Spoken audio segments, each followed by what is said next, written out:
What's up, everybody? Welcome back to my channel, and welcome if you're new. So getting straight into this video today, I had to take out these Halloween nails because they have been up on there for like a month and a half, whatever. So I went ahead and did that, and then I reinserted some new nails. These are going to act as if they are your nail beds, so of course you want to go ahead and file the tips of those. That way you can get the nail tips on there as easy as possible, fast as possible. So of course I am using the 240 grit for the sanding band. That way, we don't damage the client's nails too much. Even though this is a fake hand, you want to act as if it's the real one because you don't need this super high grit. I like to save those for when like let's say my monomer dries fast and maybe I didn't get a chance to apply the acrylic the way I would like, then I would kind of like use those strong grits to like go down and get that nail to where I need it to be, like real flat, real nice, or whatever like that. So I try to save those for when I really need them, but I have a million of the 240s because those are like the most important grits to me. Now I just attach my magnets to my nail clipper, and I'm going to get all these nails down to the same size before I start to apply my acrylic. The acrylic that I decided to use today was from the local nail supply here in Houston, so I'm not sure if they have a website or not, but if they do, I will place it down below in the description and go from there.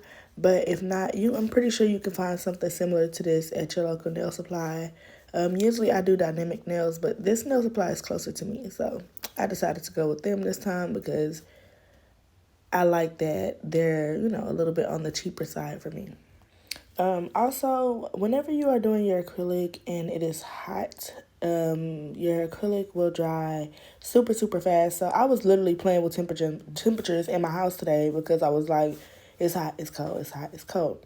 And also with the cuticle bead for this one, I did push it down too much, and I still wanted y'all to see how I did that and how I fixed it because not every nail application is going to be perfect. Also, something I did not like about this acrylic was the fact that this is every time I use it, right? So what I didn't like about it is the fact that it leaves like little streaks of the pigment that they put into it. So it's not something that I would use, as far as an actual client unless I mix it. So for this video, I didn't get a chance to mix it, but that's okay. Anyway, so I'm also going with a white from the same brand. If I'm being honest, white can be super hard to work with. So what I've learned when I'm using this type of white that's super pigmented like this is get you a good bead that's wet enough, but if it's not, just take a little bit extra monomer and tap it onto there lightly, and it'll help you spread the acrylic a little bit better. I also did instantly regret not doing the other nail with white acrylic. I ended up just using white polish, and yeah, I should never did that, but it is what it is. So this was the only one that I did white. All the rest of them stayed that nude color.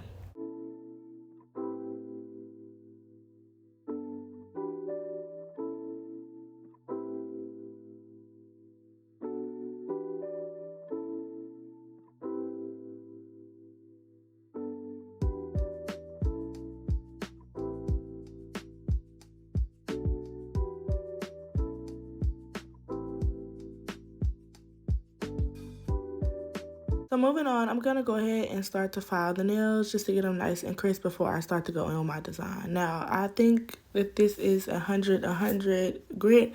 If not, it's definitely 80, 100, but don't take my word for it because I don't know. But yeah. So moving on, I'm going to also use my drill. Now, this is where I would use like a 150 and under. Usually I'm going to go with the 150 whenever I go over the nails. But if let's say I have like a really big hump on there and my acrylic dry way too fast, I'll probably use an 80.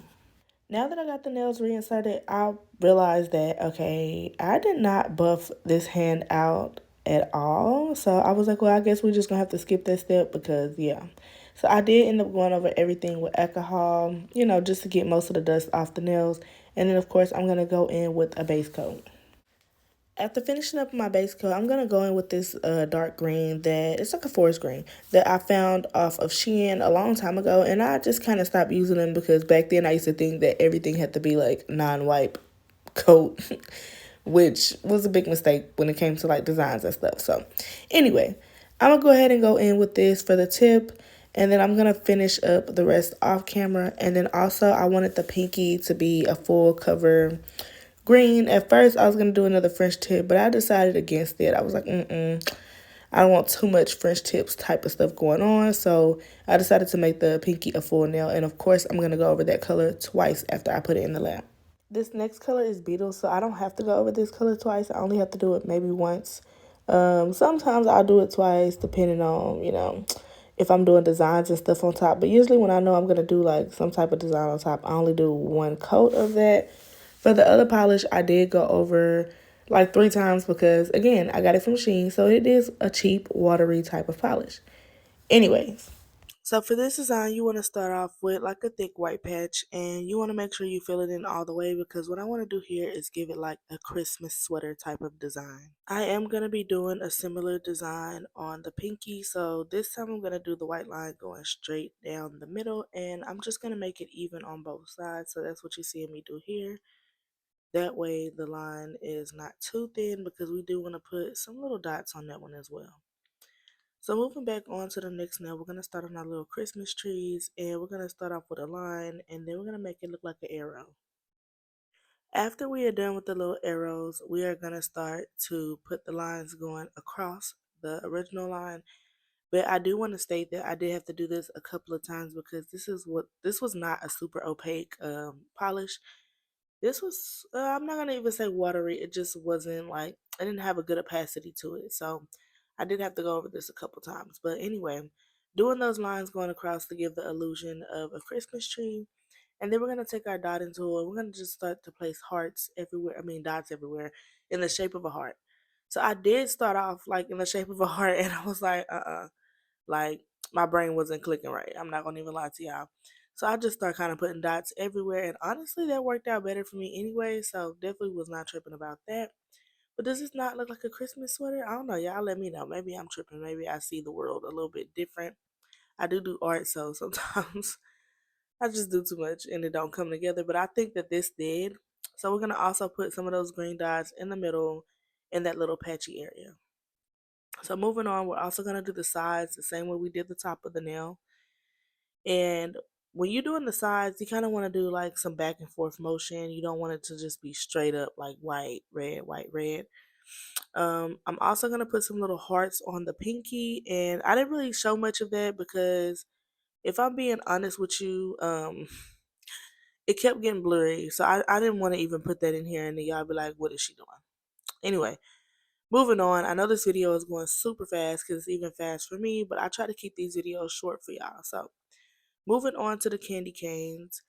I just kind of like used my liner brush and I started off with like a curve motion and then I went down and then I just kind of, instead of like, so basically what I'm trying to say is instead of like trying to like draw the candy cane out for that first one, I just wanted to, play with my brush a little bit.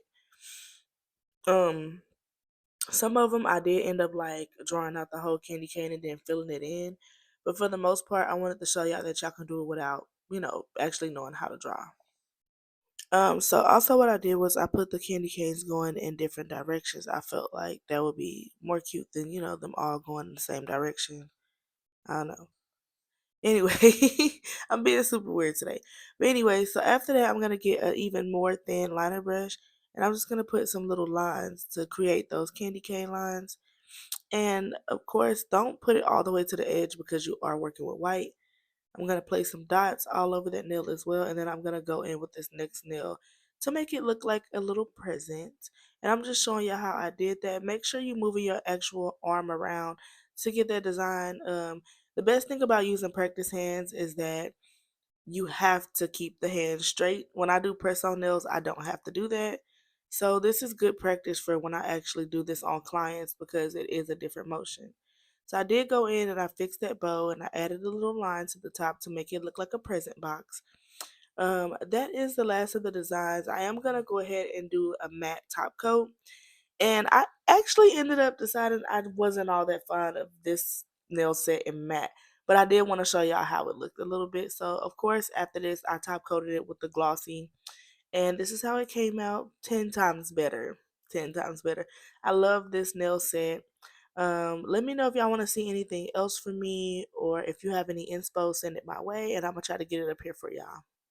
And I also want to throw in, don't forget to go shop on my press on nail website, especially for the month of December.